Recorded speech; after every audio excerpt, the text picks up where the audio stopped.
റോസിക്ക് എന്റെ സ്വഭാവവും പ്രവർത്തികളും ഇഷ്ടപ്പെടുന്നില്ലെങ്കിൽ ഈ വീട്ടിൽ നിന്ന് റോസ് ഇങ്ങോട്ടെങ്കിലും പൊക്കോളൂ. റോസിക്ക് അറിയാമോ, അമ്മമ്മ നിർബന്ധിച്ചുകൊണ്ട് മാത്രാ ഞാൻ ഈ ചട്ടമുണ്ട് എടുത്ത് കൊടുത്തത്. ഭ്രാന്തുള്ളൊരു സ്ത്രീക്ക് അല്പം സന്തോഷം കൊടുത്തത് ഇത്ര വലിയ തെറ്റായി പോയോ?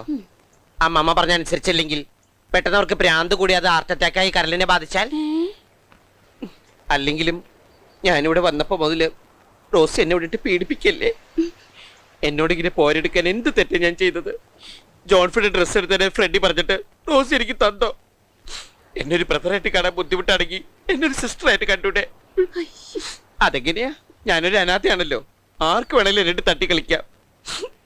ഇനിയും എന്നെ കുത്തുവാക്ക് പറഞ്ഞ റോസ് ദ്രോഹിക്കുകയാണെങ്കിൽ എല്ലാത്തിനും കാരണക്കാരി റോസി അത് ഞാൻ എഴുതി വെച്ചിട്ട് ഞാൻ വല്ല കടുകയും ചെയ്യും. നോക്കിക്കോ.